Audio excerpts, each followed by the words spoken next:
É com muita alegria que estamos novamente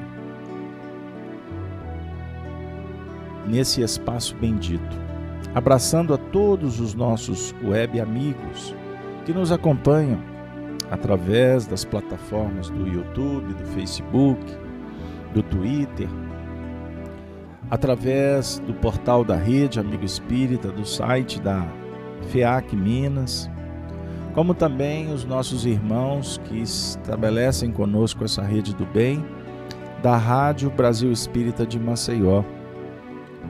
A você do chat que chegou desde os primeiros momentos que a gente abriu o trabalho, como a primeira que chegou foi a Luísa, até a última manifestação que eu vejo aqui da Helena, no YouTube. Eu não estou vislumbrando aqui o Facebook agora.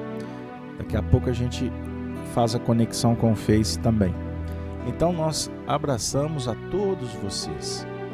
Que as cartas de Paulo possam nos auxiliar em mais um encontro. Só um instante que eu vou procurar os nossos amigos aqui da rede. Pois bem, nesse momento, também conectados com a plataforma do Facebook. Eu aproveito para abraçar o Robson Gomes, Maria Laurindo, o Edenilson Oliveira. Um grande abraço para todos, tá? Então vamos lá. Nós estamos trabalhando com as cartas de Paulo, especificamente lidando com a carta aos Romanos, e estamos trabalhando no capítulo 14. Lembrando que hoje o nosso estudo é o de número 110, com o título Em Busca da Felicidade.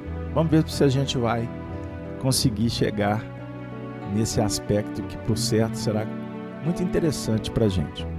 Então, nesse momento, eu vou convidá-los para que juntos possamos fazer a leitura da carta de Paulo a partir do verso 15, que foi trabalhado na última semana. Vamos lá. Escreveu Paulo aos Romanos, os cristãos que residiam em Roma. Versículo 5. Mas, se por causa da comida se contrista teu irmão, já não andas conforme o amor. Não destruas por causa da tua comida aquele por quem Cristo morreu. Não seja, pois, blasfemado o vosso bem. Porque o reino de Deus não é comida nem bebida, mas justiça e paz e alegria no Espírito Santo. Porque quem nisto serve a Cristo, agradável é a Deus e aceito aos homens.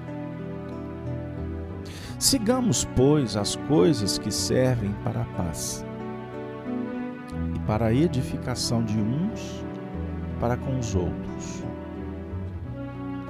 Não destruas por causa da comida a obra de Deus. É verdade que tudo é limpo, mas mal vai para o homem que come com escândalo. Bom é não... Vamos ficar por aqui, não vou ler o 21º. Não destruas por causa da comida a obra de Deus. É verdade que tudo é limpo, mas mal... é isso mesmo, mas mal vai para o homem que come com escândalo. Paulo de Tarso sempre nos surpreende. Ele é considerado pelos estudiosos como aquele que estabeleceu o fundamento da teologia, as bases do cristianismo no seu sentido operacional. Ele organizou vamos dizer assim, um projeto que remonta às expressões do Cristo. Dinamizar a mensagem de Jesus. Paulo, estudioso das letras judaicas, sabia como um líder que o era, que aquele período que Jesus veio ao mundo era um momento de muitas dores, de muitos conflitos. Então nós tínhamos Roma imperando, Jerusalém, os judeus dominados pelo império, com conflitos políticos e religiosos entre as tribos, os fariseus, os saduceus, etc., os publicanos, todos aqueles que estavam num contexto de muita precariedade, porque não é simples viver sob o domínio num contexto de escravidão, inclusive do próprio pensamento. Naquele contexto em que a filosofia grega espalhava ideias muito importantes no que remonta o início das projeções de um pensamento livre, a discussão filosófica do existir, mas enfim, faltava um ingrediente que a espiritualidade lança com a própria vinda do Senhor Jesus. Por isso é que Jesus chegou nesse momento tão conturbado para colocar em prática o que tinha sido profetizado, a vinda do Messias. Os judeus aguardavam o libertador, aquele que viria da árvore dos patriarcas, da tribo de Davi, de Jessé lá atrás, enfim. Só que a estrela fulgurante do Senhor, ela vem à terra e vai expressar o que de mais belo poderia a humanidade receber. E o interessante, porque a operação se dá junto àqueles que esperavam esse Messias, procurando desenvolver a fé e a esperança em meio a muitas dores. Diferente daqueles que pregavam a vinda do Messias, que definiam a ordem religiosa, política, mas que não estavam efetivamente se movimentando para receber o Messias quando ele chegasse.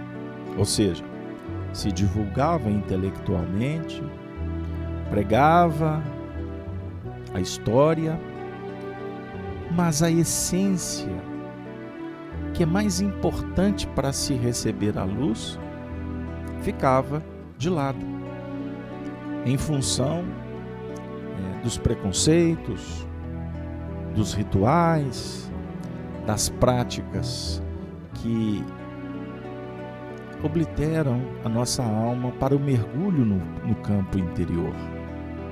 Ou seja, se preocupa muito com o externo, em detrimento do que deve ser cultivado, a terra sagrada do coração.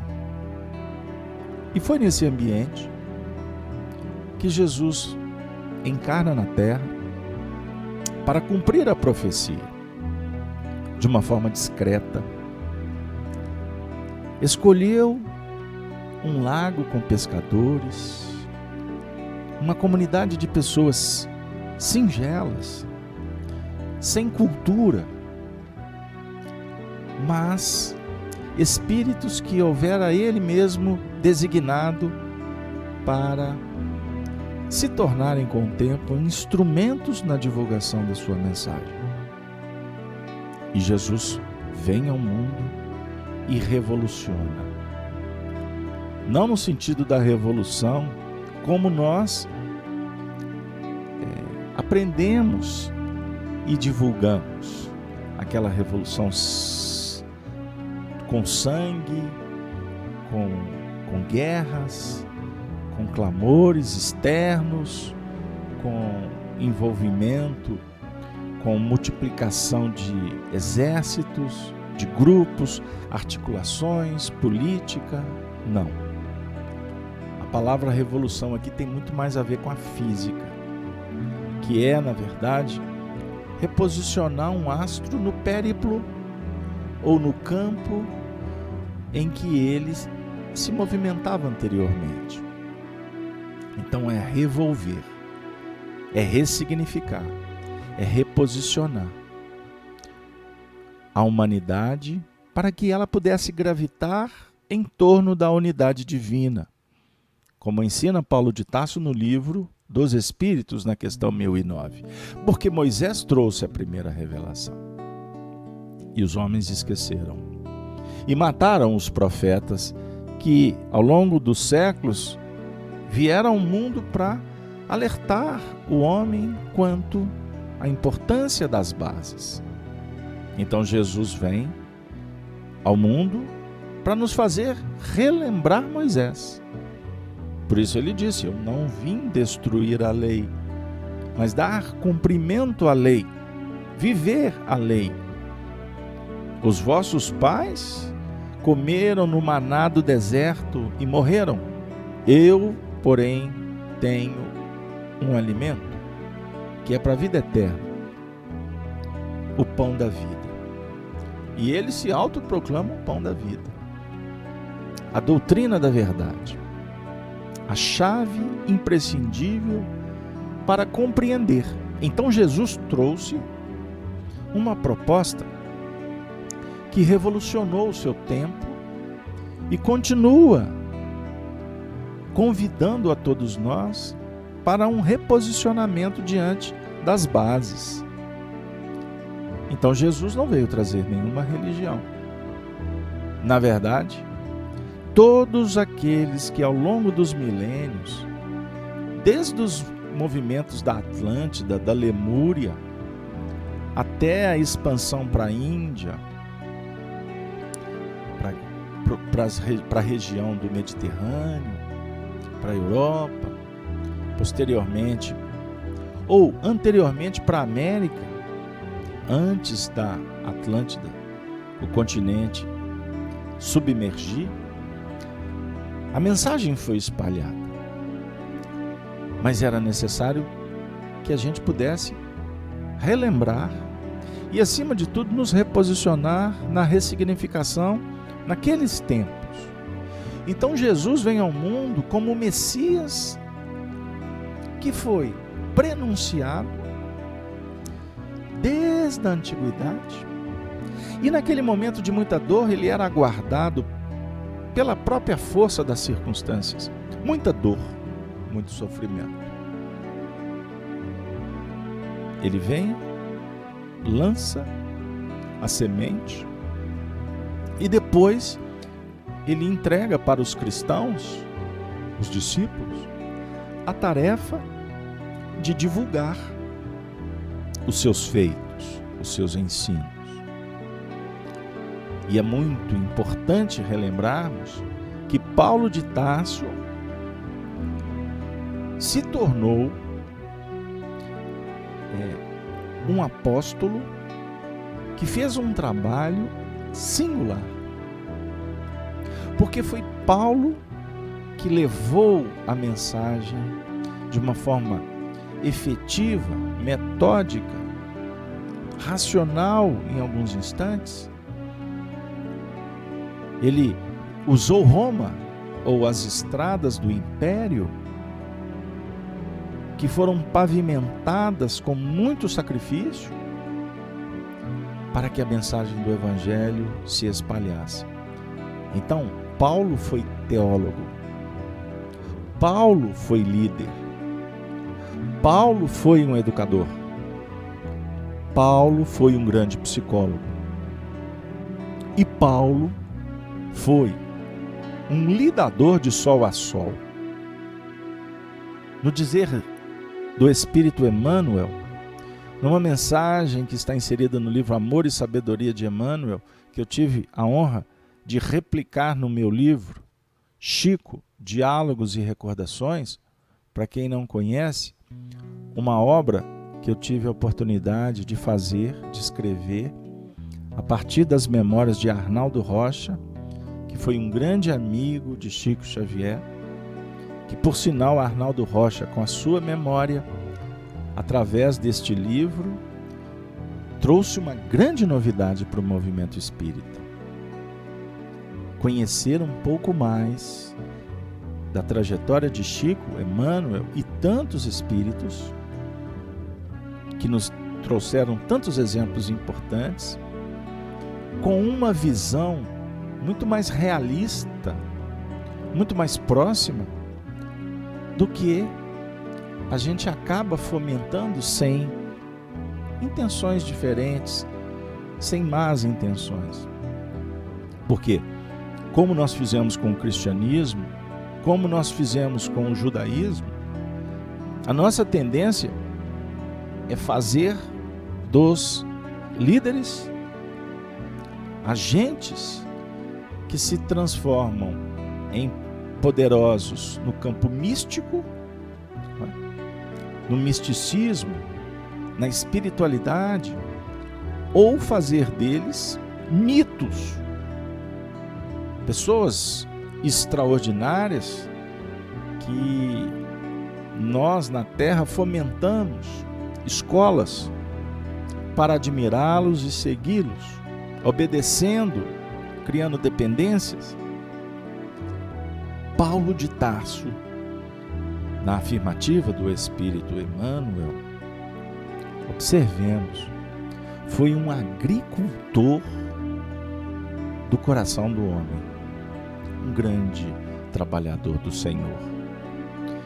E o agricultor vai trabalhar com a terra, com o clima, com a semente, com o adubo, com a irrigação, com a colheita, com a produção. É o processo da educação espiritual. Para isso é necessário chave. A chave do entendimento foi o papel de Paulo.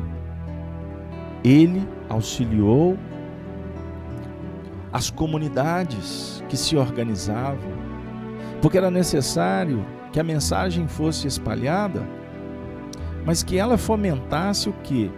Núcleos que pudessem debatê-las, e não operacionalizar naquele campo da oratória que distancia muito mais do que agrega.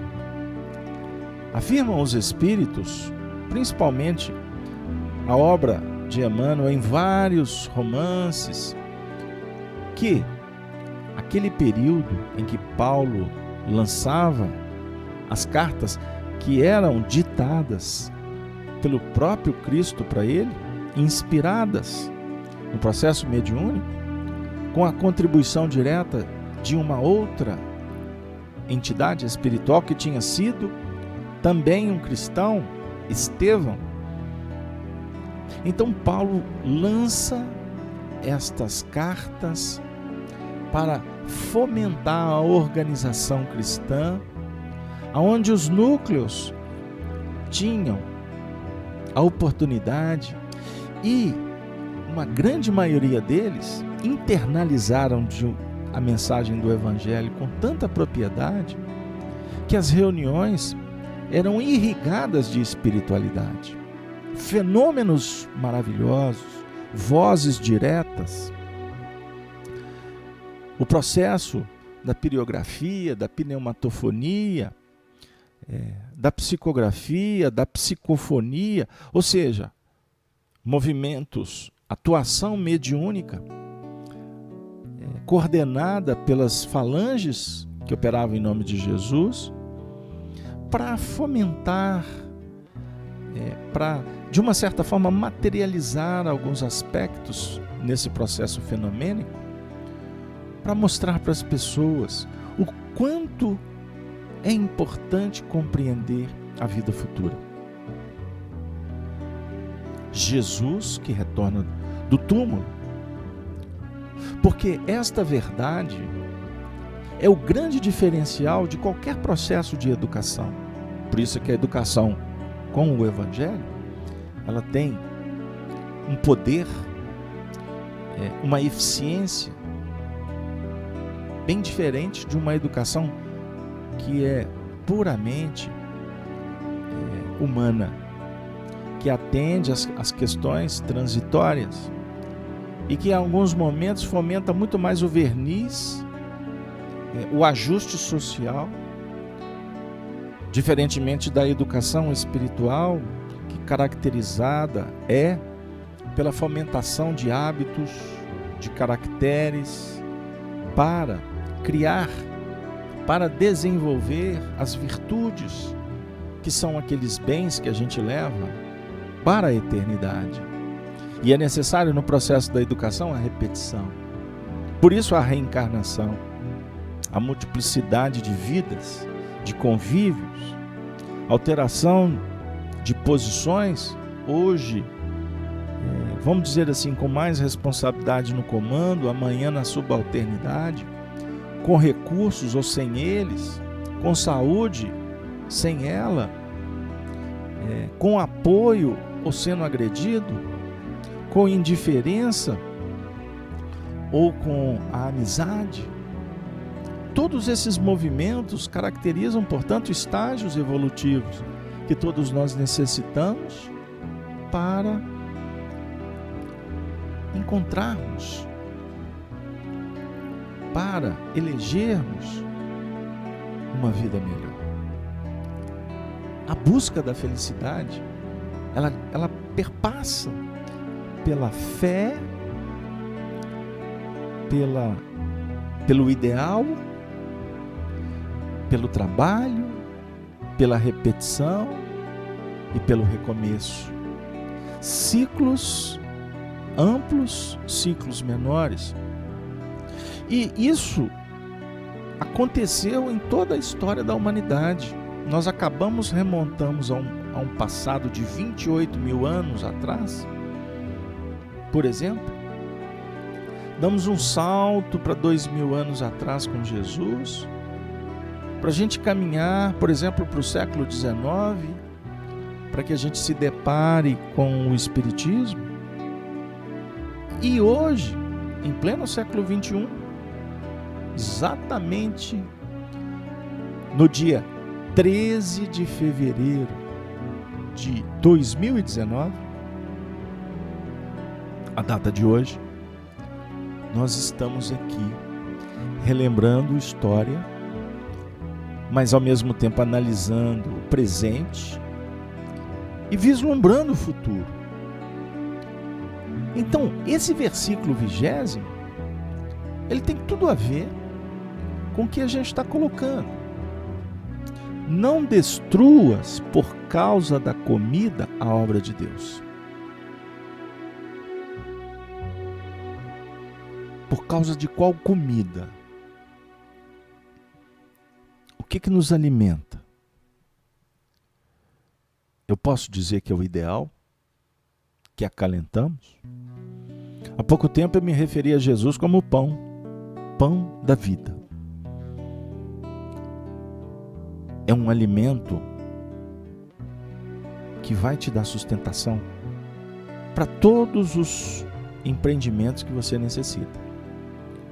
O amor, amigo. Então Jesus, ele chega para nós como Messias, agora, no momento em que mais precisamos dele. É o que configura o nosso estágio evolutivo. Mas você está falando que lá no tempo dele a humanidade precisava dele. E eu posso te dizer, amigo, que daqui a 100 anos a humanidade vai precisar dele. Mas ontem a humanidade precisou e ele atendeu. E agora é um novo instante. A definir que o amor, ele não estanca, ele não para, porque senão coagula o progresso. A humanidade vai ficar congelada. Mas agora é um momento muito especial. Por quê? Nós temos informações, o que não tínhamos na época de Jesus. O que não tínhamos há 1000 anos atrás, como temos hoje. Nunca tivemos tanta informação. Agora, o que nós fazemos com a informação? Como que eu lido com a assertiva de Jesus no capítulo 8 de João, no versículo 32? Conhecereis a verdade e a verdade vos libertará. Então, quando Paulo está falando para não destruir por causa da comida a obra de Deus, ele está falando que nós podemos eleger um ideal que atende apenas a nós outros, ou a nós mesmos, para ficar mais claro, em detrimento de um ideal que seria mais abrangente. Então, quando eu elejo o meu ideal em detrimento do outro, de uma certa forma eu estou destruindo a obra de Deus. Eu estou pensando apenas na minha alimentação. É necessário que entendamos que a verdade define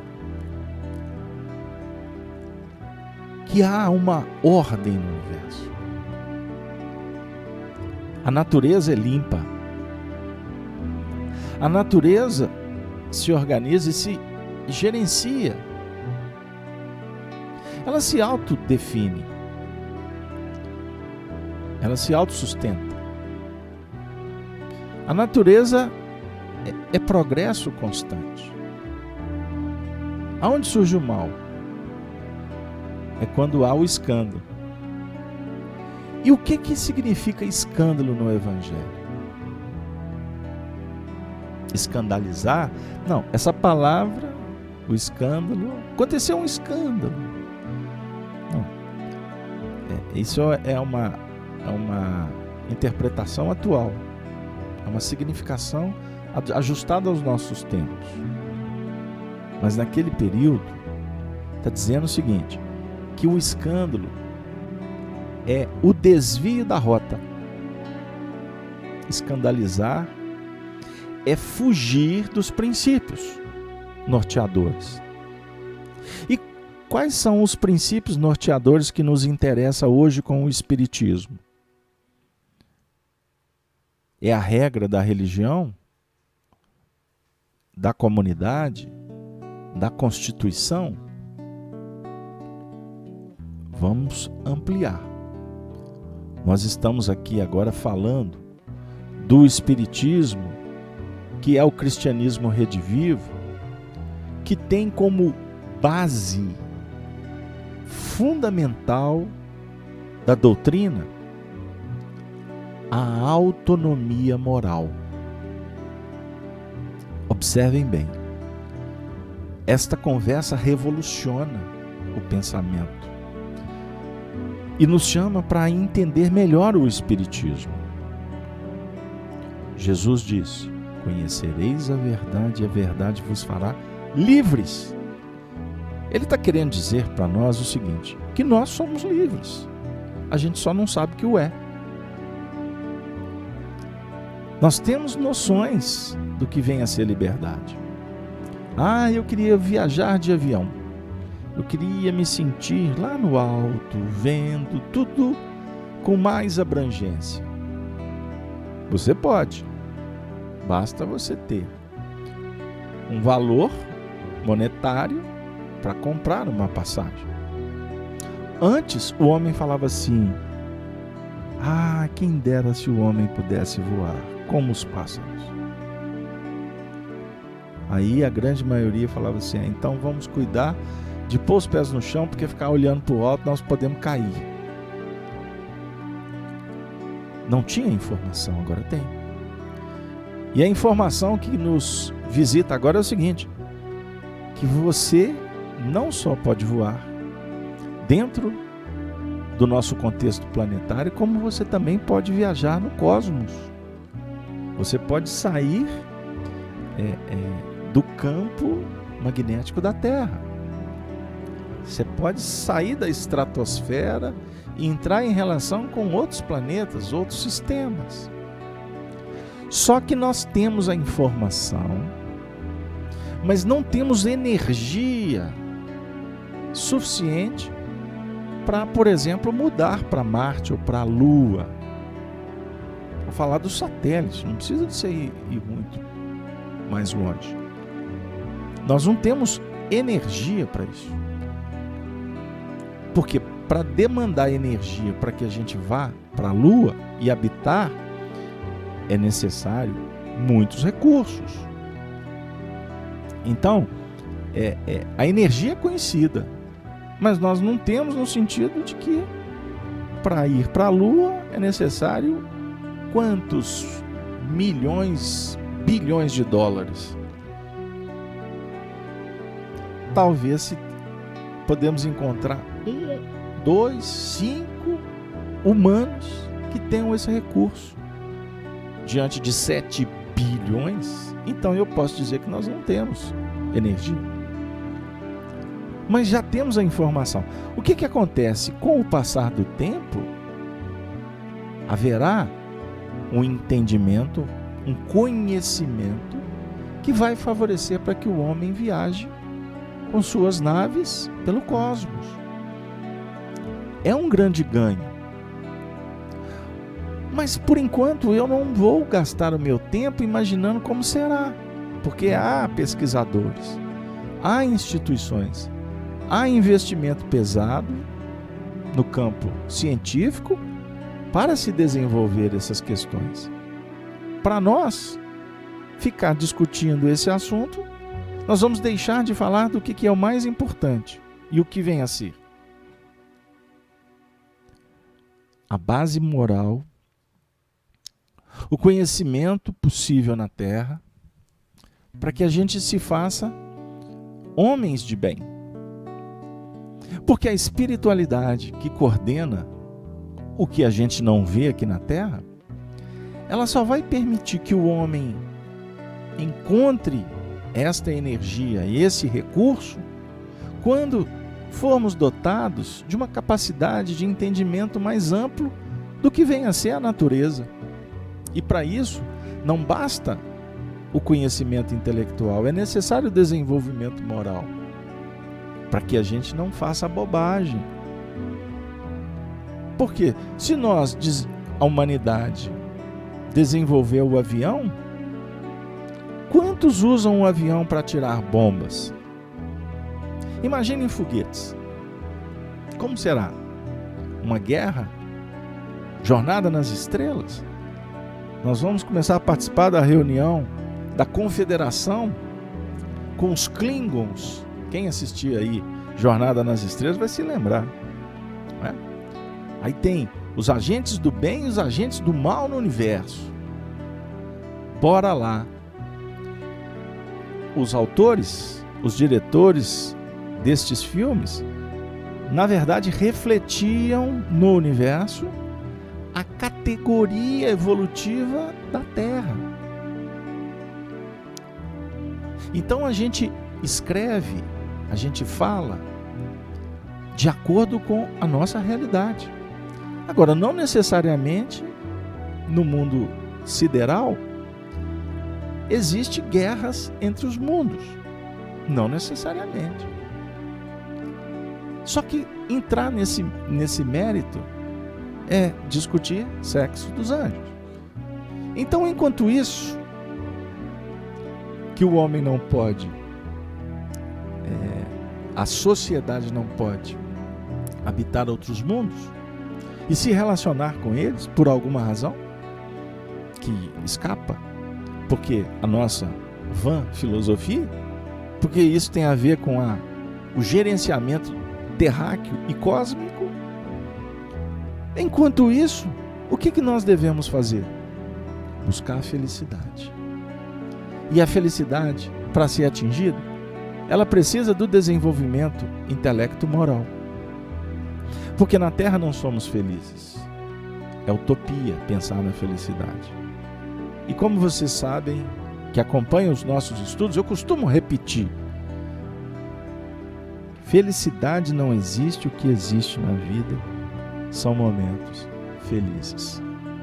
Por isso, qual que é o nosso papel em estudar as cartas de Paulo? É compreender que nada é impuro. Só para a gente... Porque esse versículo aqui, ele sintetiza os 4 antecessores. Tudo é limpo. Tudo é limpo. O que é o mal? É o homem que se desvia da rota,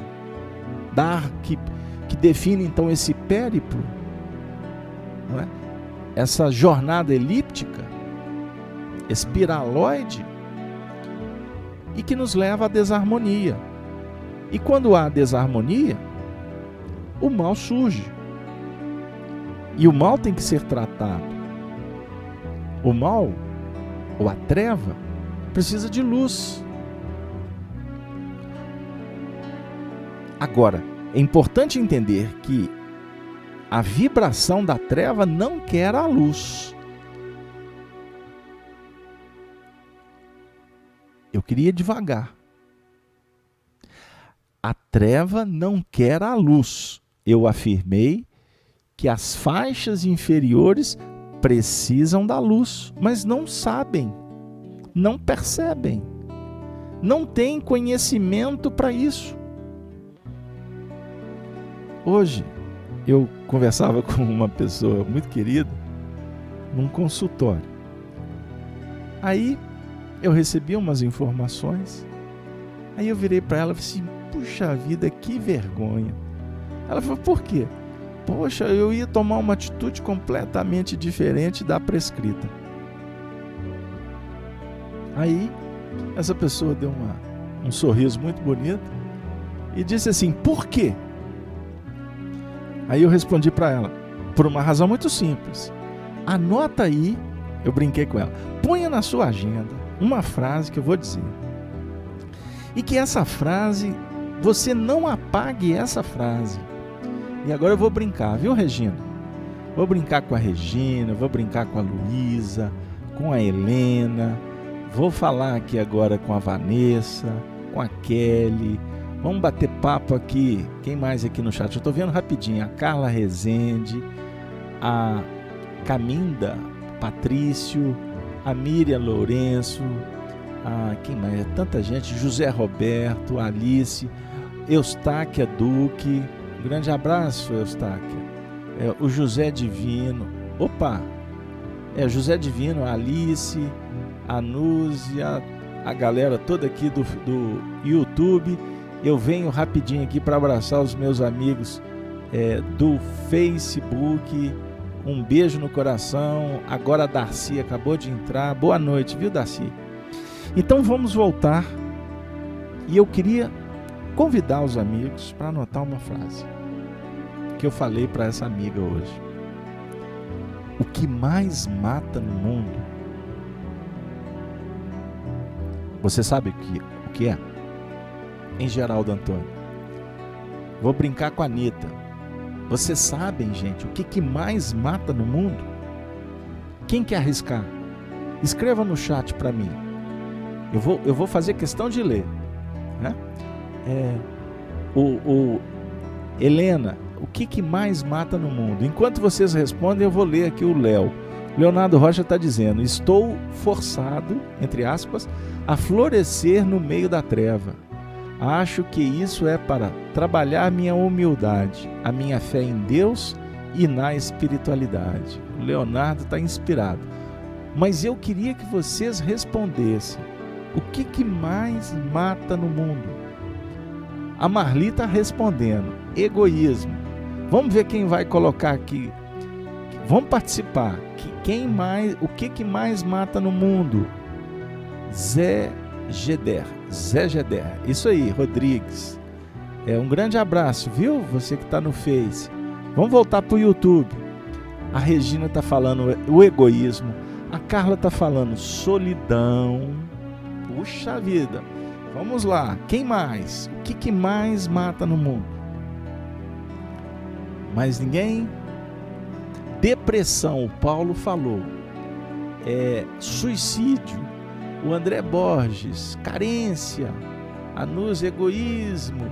A lista falando falta de amor. O que mais mata no mundo? Eu vou responder. Antes de responder, eu vou dar uma dica. Não estava no script não, mas eu vou dar uma dica.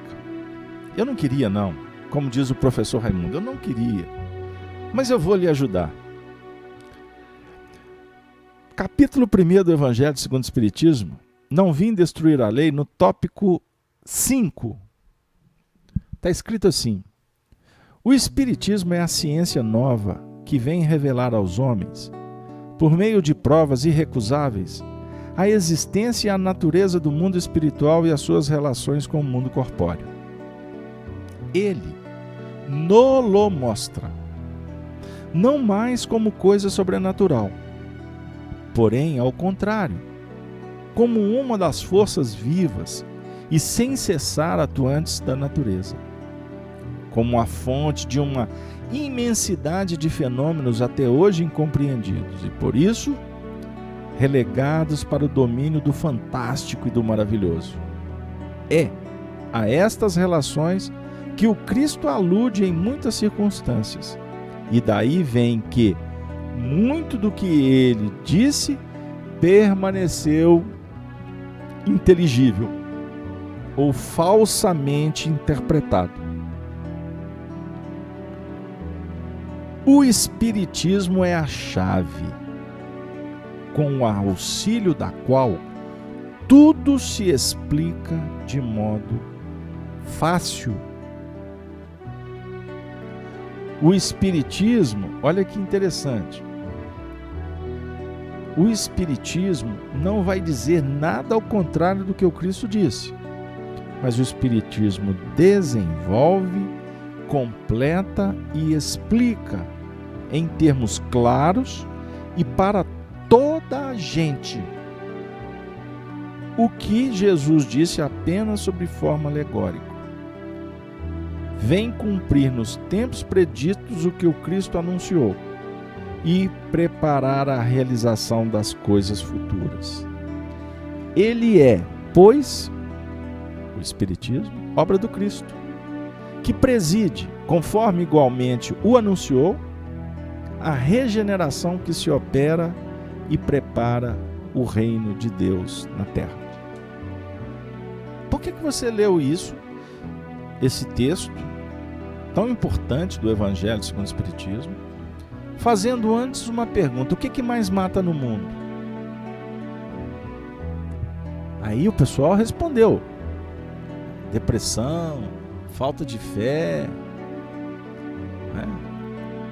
E eu vou abraçar o Walter Gomes Aguiar e vou também endereçar um amplexo para a nossa Regina.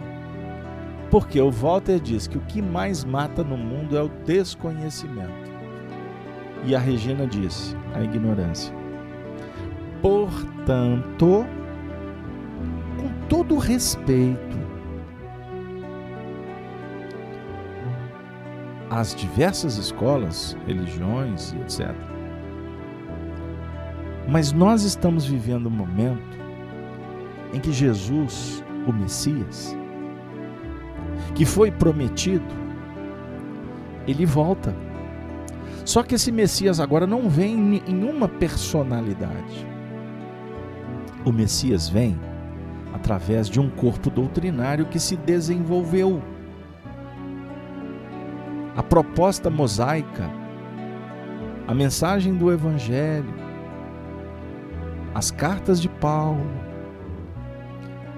e depois a chegada da doutrina espírita, que não chegou, que eu repito, ela não foi fundada por um homem. A doutrina espírita, na verdade, é o resultado de séculos e séculos de filosofia, de religiosidade, de misticismo, de ciência. Por isso, amigos, Allan Kardec e aquele grupo enorme de espíritos que reencarnaram ou que permaneceram no mundo espiritual encontraram os recursos para que a doutrina espírita fosse codificada de uma forma sintática, numa síntese em obras que são verdadeiros compêndios, mas que na verdade resumem o pensamento que foi construído ao longo do tempo. Em cada época, afirma Kardec no livro A Gênese, tradução da primeira edição, não é a quinta que o povo usa no nosso meio, principalmente aqui no Brasil. Então vocês procurem a edição da FEAL, que ela é uma tradução da primeira edição conforme Kardec publicou. As que nós acessamos foi modificada pelos continuadores de Kardec. Procurem na internet, vocês vão ter muita informação sobre isso. Não é o meu foco, embora eu converso porque eu sei detalhes da história, com as pessoas fora das programações ao vivo, porque eu tenho que focar aqui o Evangelho. Mas é um assunto grave e que precisa de ser compreendido, principalmente pelas lideranças, para que elas deixem de ter resistência e retirem das prateleiras a tradução da quinta edição, que é a que se encontra na prateleira de 99% das prateleiras espíritas. Voltando, Kardec diz assim, que uma época não pode dar aquilo que ela não consegue. Então o pensamento, a filosofia, ela foi sendo debatida, estudada, divulgada em cada século com várias escolas, como elas podiam fazer antes sob o domínio da igreja, até que isso foi rompido por uma série de acontecimentos a partir do século XV, XVI e etc., com o contributo das reformas, das contras-reformas, das discussões em torno da mensagem de Jesus, que veio trazer o amor, mas os homens polemizaram porque quiseram fazer desta mensagem poderio, política, padronização, mas isso não nos importa agora. O que importa é entendermos que o século XIX foi o século das luzes. O iluminismo atinge a culminância com Kardec. Então,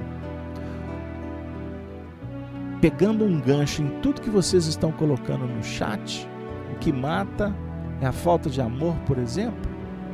Eu quero dizer para vocês que o câncer da sociedade, e a gente vai encontrar isso no Livro dos Espíritos, em toda a codificação, é o egoísmo e o orgulho. Essa é a doença. Mas, na verdade, a doença, ela é o resultado. Não é? O egoísmo e o orgulho são imperfeições. E como tal, ou tais, foram desenvolvidas por cada um de nós.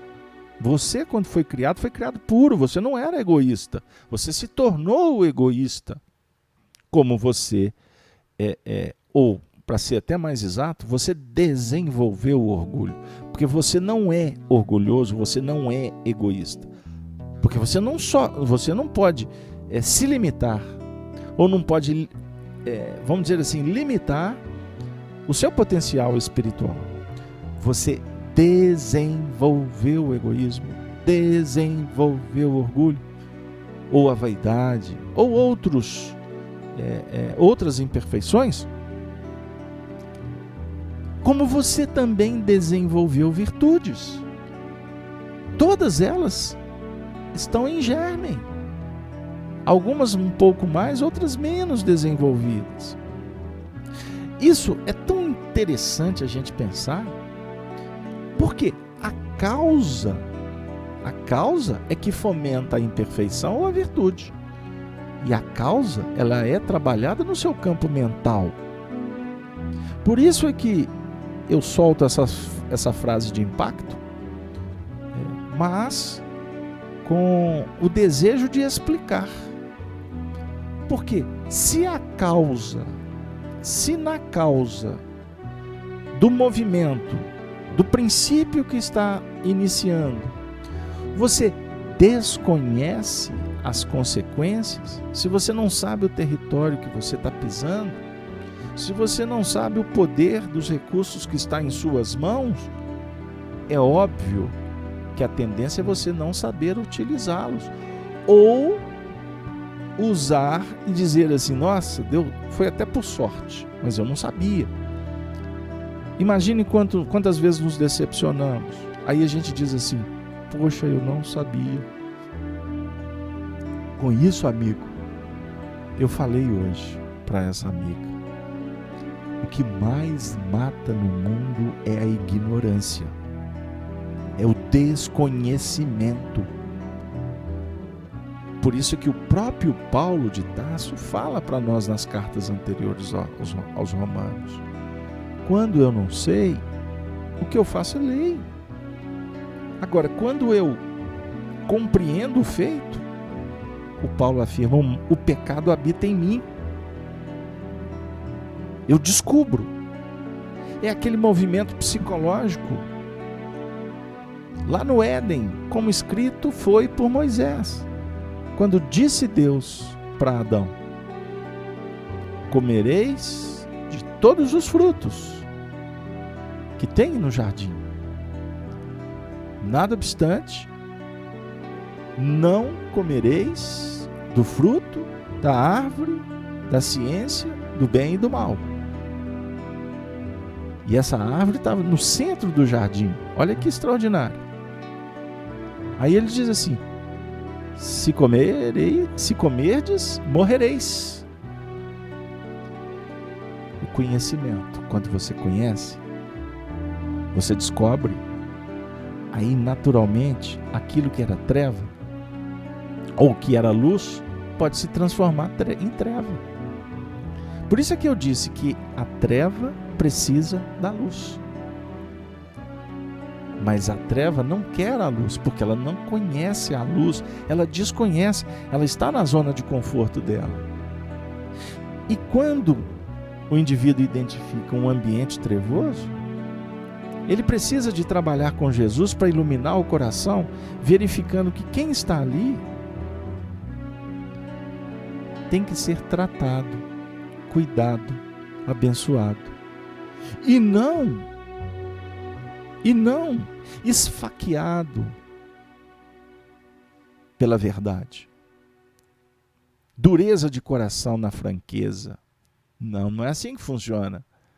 A cada um segundo as suas obras, e há tempo para tudo. Está escrito no Eclesiastes. Há tempo de semear, há tempo de colher. Com isso, meus queridos amigos, nós todos estamos em busca da felicidade. E o Espiritismo nos esclarece de uma forma resumida, porque eu tinha até separado para trabalhar o texto com vocês do capítulo 5 do Evangelho segundo o Espiritismo, Bem-aventurados os aflitos. No item 20, a gente aprende com os Espíritos que a felicidade não é deste mundo. Não é desse mundo. Porque a felicidade nesse mundo, ela se pauta em quê? Em riqueza, em poder, em juventude, em facilidade. Aí os Espíritos dizem assim, que se reunirmos tudo isso, mesmo assim, não encontraremos a felicidade. Olha a frase, nem mesmo reunidas estas condições tão desejadas, porquanto incessantemente se ouvem, no seio das classes mais privilegiadas, pessoas de todas as idades se queixarem amargamente da situação em que se encontram.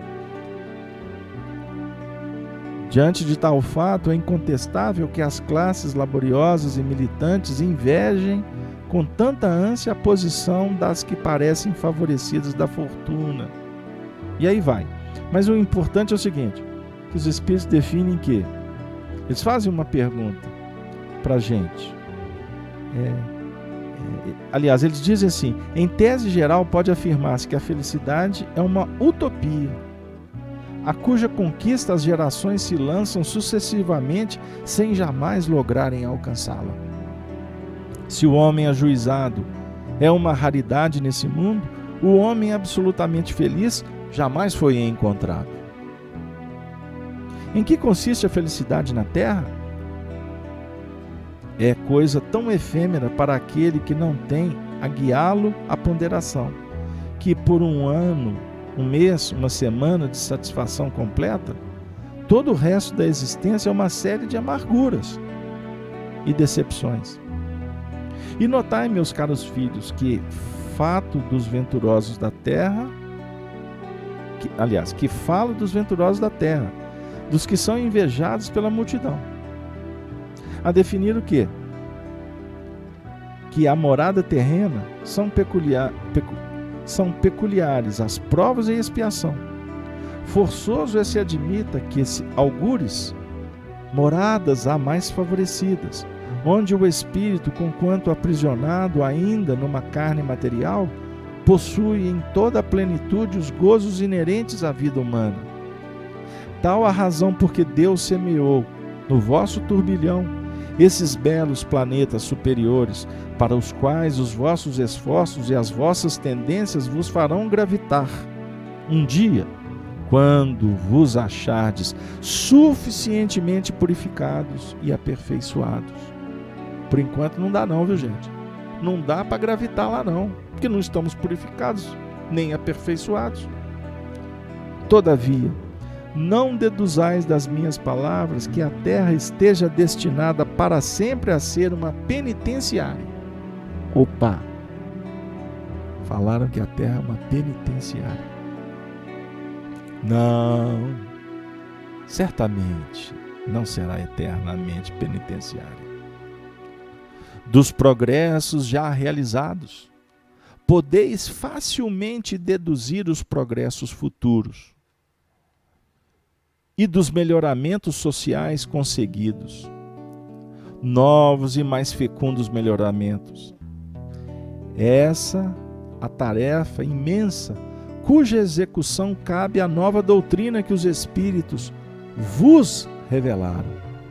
Então, observemos o que os Espíritos estão falando. Qual que é o papel da nova doutrina? A doutrina que os Espíritos nos revelaram. Qual que é o papel? Trabalhar para o progresso, para que tudo isso seja possível. Assim, pois, meus queridos filhos, fica essa mensagem final. Que uma santa emulação vos anime e que cada um de vós se despoje do homem velho, ao homem velho do Paulo. Deveis todos consagrar-vos à propagação desse espiritismo, que já deu começo à vossa própria regeneração. Corre-vos o dever de fazer que os vossos irmãos participem dos raios da sagrada luz. Mãos, portanto, à obra.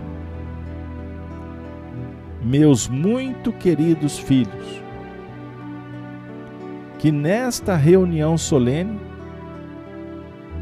do estudo das cartas de Paulo,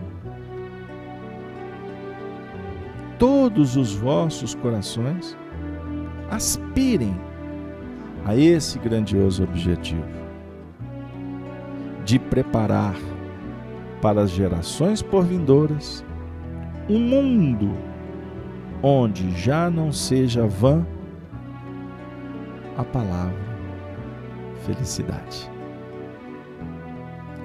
então a felicidade um dia será implementada na nossa terra. Por isso, nós podemos tirar algumas conclusões no final do nosso estudo. Primeiro, aqueles que criam dificuldades, inquietações, medo nos corações, principalmente dos mais frágeis, com discursos de que o mundo pode acabar, com conversas estranhas, falando sobre possibilidades de guerras nucleares. Cuidado, porque nós podemos entrar em faixas desagradáveis e desnecessárias. O que está acontecendo na humanidade, que o Espiritismo vem colaborar, é um processo de regeneração. E a regeneração, ela precisa de tempo, ela precisa de séculos. Então isso não vai acontecer a toque de caixa. Os espíritos acompanham o progresso. E o investimento deles, principalmente, está no campo moral. Por isso é que a revolução moral de Jesus, ela foi revigorada com o Espiritismo. E por isso é que Jesus, agora, está muito mais perto de nós do que antes. Porque ele resolveu vir à Terra? Não. Porque nós, com o conhecimento, estamos vencendo os próprios limites, compreendendo como se dá o fenômeno do intercâmbio, da mediunidade, a importância das conquistas íntimas, espirituais, virtudes. Mudar o campo magnético de cada um será mudar o campo magnético da Terra, da sua família, dos seus amigos. Por isso, faça luz e saiba que a luz que você fizer em ti mesmo, ela vai ser o seu alimento e ela vai te trazer notas de felicidades, mesmo diante de tempestades, de augúrias, de dramas, de calamidades, flagelos. Mas você terá alguns momentos de paz. E eles são numa contabilidade didática muito menores do que os desafios, sem dúvida. Mas um momento feliz, ele tem uma capacidade irradiadora que é capaz de nos dar a força suficiente para enfrentar um deserto inteiro de complicações. Este é o papel, é o resultado do amor. Amor, Carminda, é o alimento da alma. Para amar você não precisa de brigar, você não vai destruir. Amar é construção, e essa construção é que nos faz pessoas melhores, competentes, inteligentes, com dons que precisam de serem compreendidos para que a gente invista mais ainda neles. Não devemos olhar para as imperfeições e ficar enamoradas delas ou indiferentes. Mas também não podemos, ao observar na queda o tamanho da dor e não nos sentirmos capazes de superar, vencer, dominar o mundo íntimo. Não se sinta pequeno. Saiba que a humildade é que te faz grande, é que faz qualificada a sua vida. e ela tem que caminhar lado a lado, tanto com a prudência quanto com a coragem. A fé, a esperança e a caridade. Porque na caridade a gente vai encontrar a solução para os nossos próprios dramas e força para vencer os próprios limites. Saia de você mesmo. Pratique o esporte do bem, porque faz bem para a alma. E a sua vida será como nunca foi. Um oásis de bênçãos e de muita paz. É a paz do Cristo, que os homens não podem dar. A paz do Cristo, que todos nós ansiamos nesse momento. Por isso, nós encerramos pedindo a Jesus que esteja junto conosco. Que Jesus possa nos auxiliar nesse momento tão especial da nossa vida. Que a gente possa perceber o quanto somos importantes na obra da regeneração. Importantes porque temos mãos para operar, pés para caminhar, mesmo entre pedregulhos, espinhos, um peito pronto para receber os embates, porque dentro dessa armadura da caixa torácica existe um coração que pulsa, que vibra amor. E em nome da mensagem do amor de Jesus, nós nos despedimos de todos vocês, agradecidos por mais esse momento de troca de experiência, de amizades que vão se fortalecendo e, acima de tudo, do conhecimento que vai nos aproximando cada vez mais de nós mesmos. Que Paulo de Tarso, sua equipe espiritual, possa abençoar, levar as luzes da esperança, da cura, da orientação para todos os vossos familiares. E também para todos que estão nos hospitais, nas ruas, nos presídios, aqueles que estão sofrendo nas regiões espirituais de arrependimento e reparação. Enfim, que esse momento de muita luz, de bondade, possa ser recurso para que a espiritualidade cuide de tantos que desconhecem a obra e por isso caminham sem roteiro, sem bússola em suas trajetórias evolutivas. Das Minas Gerais, nos despedimos cantando a cantiga da amizade. Um beijo no coração de todos. Nos despedimos com a saudação dos cristãos dos primeiros tempos. Ave Cristo, Ave Cristo, Ave Cristo. Até amanhã com a transmissão do Livro dos Espíritos, direto da casa de Kardec, às 19h30.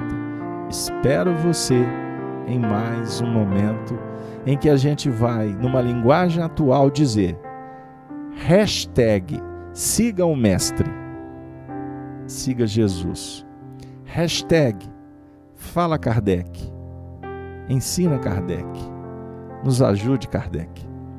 Boa noite para todos, fiquem com Deus.